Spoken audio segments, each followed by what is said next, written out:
Bonjour tout le monde, bienvenue aujourd'hui dans le premier épisode du fameux podcast que ça fait des mois et je pense un an ou deux que je travaille pour le réaliser.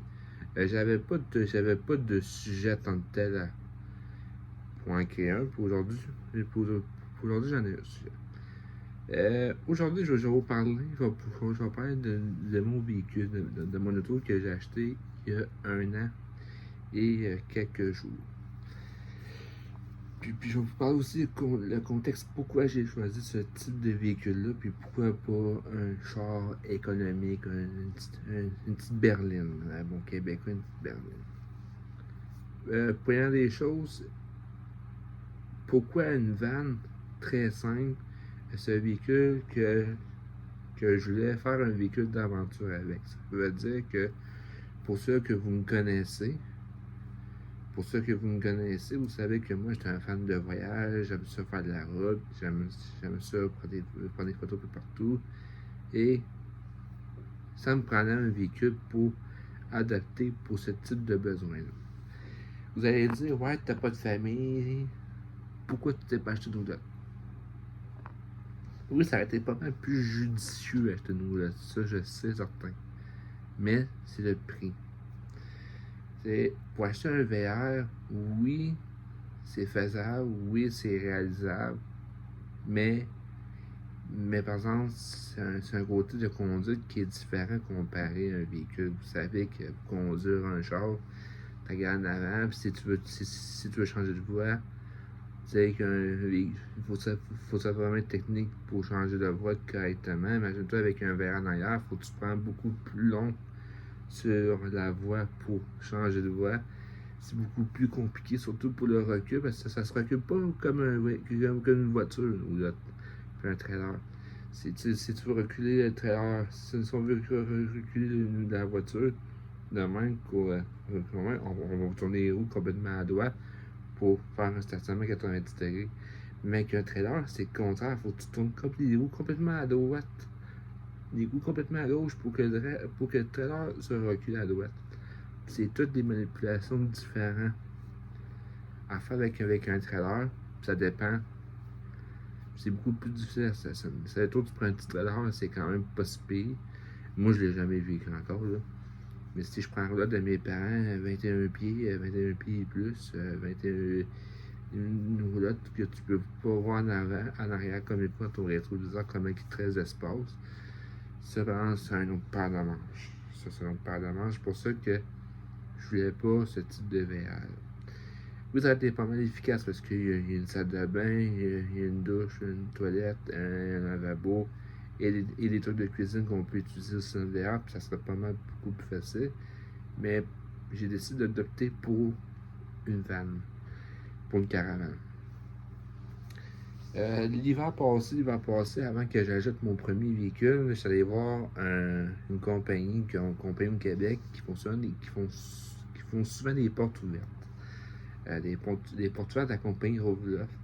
Eux autres, c'est une compagnie qui fabrique des kits de conversion pour l'installer dans les véhicules pour pouvoir camper dedans et dormir dedans. J'ai été voir ça pour le fun, pour le plaisir de voir ça ressemblait à quoi. Parce que moi, au début, je pensais jamais aimé ça. J'arrive là-bas à la visite, je visite le kit, on pouvait même le tester. On pouvait dormir dedans, puis j'ai tombé dans le monde de ça.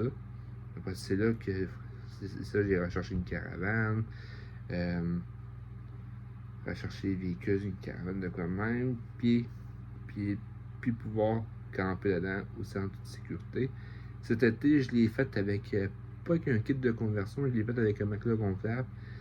Ça a quand même bien été, mais il y a des avantages puis des désavantages sur le kit que j'avais la version que j'avais cet été.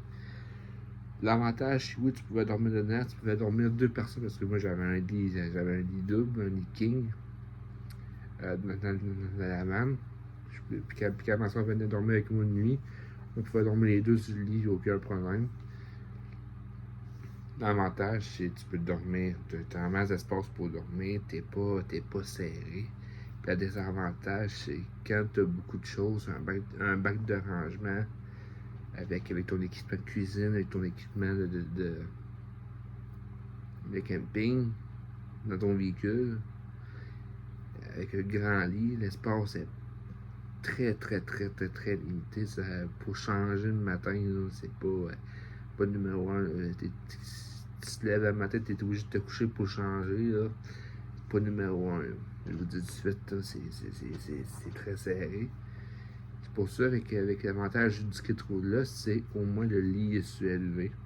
En dessous du lit, il y a du rangement en masse. Puis ça éviterait de mettre les bacs à l'intérieur du véhicule. Tout serait rangé, puis tu dormirais par-dessus avec le MacBook. Et l'avantage aussi de ce kit-là, c'est que tu peux transformer la moitié du lit en banquette avec une table.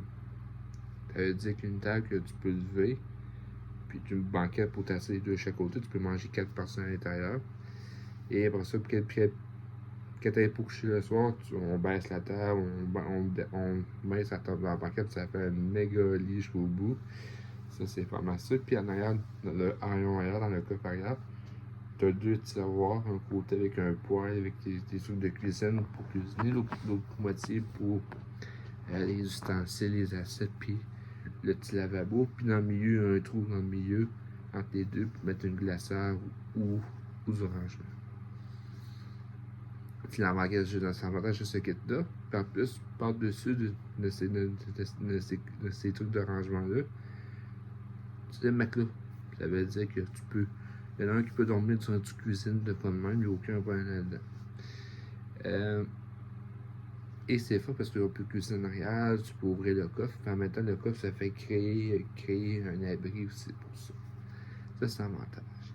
Des avantages, si oui, j'ai parlé de manque d'espace, l'arrangement très limité. Est-ce que j'arrête de quoi améliorer ce kit-là cette année si j'achète pas le kit roule-là? La question c'est oui. Cette année, je sais qu'avoir un gros matelas, au cours du temps, je suis tout seul dans le véhicule. Mais j'en ai pas besoin d'un gros matelas. C'est que moi, chez nous, j'ai mon vieux 10 ans qu'on a récupéré des coussins, puis j'apportais ça au camping, puis je le mettais dans l'autre de mes parents, puis probablement cette année, ça sert à la voiture, les petits matelas, les petits coussins, ça va être super. Maintenant, je vais pouvoir avoir l'autre espace pour mettre du rangement ou sinon pour mieux circuler. J'ai pensé aussi d'installer une boîte de rangement sur le top du véhicule pour avoir beaucoup plus de rangement. C'est ça que je cherche cette année. Et aussi avoir des pneus d'été. Parce que l'été passé, vu que je pouvais pas conduire tout seul, puis c'est rare que je roulais avec, j'ai décidé de garder les pneus d'hiver qu'il y avait sur le véhicule pour l'été passé. Puis cette année, vu que j'ai mon permis maintenant, je vais pouvoir voyager. Puis ça va prendre des pneus d'été pour pouvoir rouler avec facilement l'été et pour pouvoir durer mes pneus d'hiver plus longtemps. C'est plus ce côté-là que je vais rester. Puis il va y avoir aussi des petits ajouts. Sans rien aussi. Si vous aimeriez une vidéo là-dessus, faites-moi signe, puis je verrai une petite vidéo là-dessus, aucun problème. Et aussi, c'est pas mal ça que je voulais dire à propos pourquoi une panne. Un an, ça fait un an que je l'ai aujourd'hui. Sérieusement, c'est un véhicule au début que j'avais peur. J'avais très peur de ce véhicule au début avec cet achat-là, parce que vous savez qu'une caravane, j'ai même moteur que pick-up à mes parents, le RAM 1500.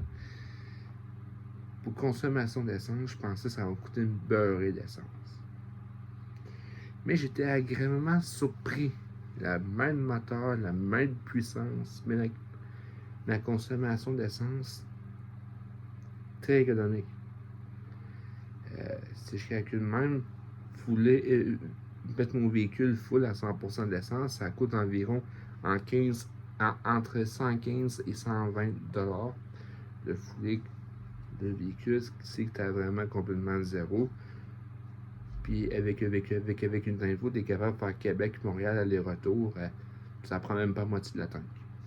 Je vous dis ça, tu serais capable de faire deux fois monter, 2 fois les retours. Monter les retours 2 fois. Puis tu serais même pas obligé de te tanker. après.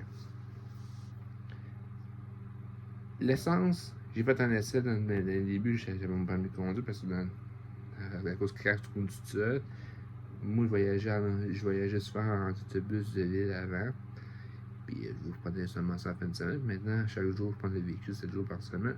Je fais une tank full une fois. Puis si je fais juste travailler, aller-retour, travailler, faire quelques conditions, je suis capable de durer un bon 13-14 jours sans besoin de me tanker. Puis des fois, des fois après 14 jours, je me tank, puis il me reste encore une autonomie de 115 km à l'essence pour ça vraiment complètement vide. C'est quand même, je peux te dire que je peux faire quasiment 2 semaines et demie avec ça, aucun problème. Ça aussi, je suis assez très étonné. Puis si la route, comment ça se comporte sur la route, la conduite, très doux. C'est pas un véhicule qui est pas confortable. C'est un véhicule qui est quand même confortable. Puis sa route, c'est vraiment doux. J'étais comme c'était un véhicule, t'as comme l'impression d'être dans un autobus voyageur. Puis c'est vraiment la conduite qui était numéro 1, ça, j'ai rien à dire. Est-ce que mon prochain véhicule, ça serait. Est-ce que mon prochain véhicule, ça serait vraiment une caravane encore? Probablement pas. Mais c'est un truc que je voulais faire aussi. Permettant, je voulais mettre ce premier épisode-là avec combiné de voyage. Moi qui veux faire beaucoup de road trip, faire beaucoup de voyages, dormir dedans, c'est une façon efficace de sauver des sous. Pouvoir dormir dans ton véhicule. Parce qu'on n'oublie pas qu'un hôtel, c'est quand même 100$ de la nuit d'hôtel, le moins cher. Ou sinon, tu peux payer jusqu'à 200$ quasiment de la nuit. Dans les campings, c'est rendu 80. Tu peux payer quasiment 150$ pour 2 nuits dans un camping. Avec ce mode de vie-là, tu peux dormir dans des places gratuitement. Puis il faut que tu sois autonome. Tu peux sauver des coûts aussi sur le camping, l'hébergement. Maintenant, tu sors là-dedans la nuit, puis le monde se promène autour du véhicule, puis ça pousse quelqu'un d'autre dedans, vraiment. C'est une façon de dormir là vers son panton. Cet été, que j'aimerais faire cet été, j'aimerais ça aussi retourner en voiture. C'est sûr, ça fait partie de mes plans de retourner. Et j'aimerais ça aussi retourner au chute Niagara. Parce que la dernière fois que j'étais au chute Niagara, c'était en 2015. J'aimerais ça, cette année, essayer des go-karts, la piste de go-karts, faire des nouvelles activités. J'aimerais ça aller plus vers la côte nord cet été, le Bas-Saint-Laurent, et faire des petites places en même pour voir de nouveaux endroits. Je sais pas si je vais dans le nord de Montréal. Montréal, c'est sûr que je vais y aller. Mais non, je suis pas sûr. Mais c'est pas mal ça que je veux faire cet été. Puis j'aimerais ça faire un peu de routine, me rendre aux États-Unis tout seul. Pour essayer de tout seul, vous savez que moi, mon anglais, c'est zéro pinball. C'est le seul mot anglais que je sais dire, c'est yes, no toaster. Hein. Mais non, j'en sais dire un peu, mais j'ai juste mettre ça un peu drôle. C'est pas mal ça pour mon été que je veux faire cette année. Puis c'est pas mal ça pour le véhicule. Est-ce que je l'adore? Oui. C'est pas la couleur que je voudrais, mais maintenant ça va là. Puis sérieusement, il va super bien. Puis je vais le taffer sur le temps je vais regarder son temps qu'il va continuer à rouler. Puis après ça, si je change d'idée, je changerai d'idée. Mettons, j'aimerais ça avoir une tente roulotte. Ça faisait partie de mes soins parce que j'ai quand même vécu mon enfance dans une tente roulotte. J'aimerais ça avoir une, mais je ne sais pas encore. Mais ça se peut que tout peut changer à tout moment. C'est maintenant que je conclue le premier épisode du podcast. J'espère que vous avez aimé. Abonnez-vous si ce n'est pas toujours fait. Si vous avez des questions, posez-moi en privé sur Messenger. Ça me fait plaisir de vous répondre. Et je vous souhaite bonne journée à tous. Merci.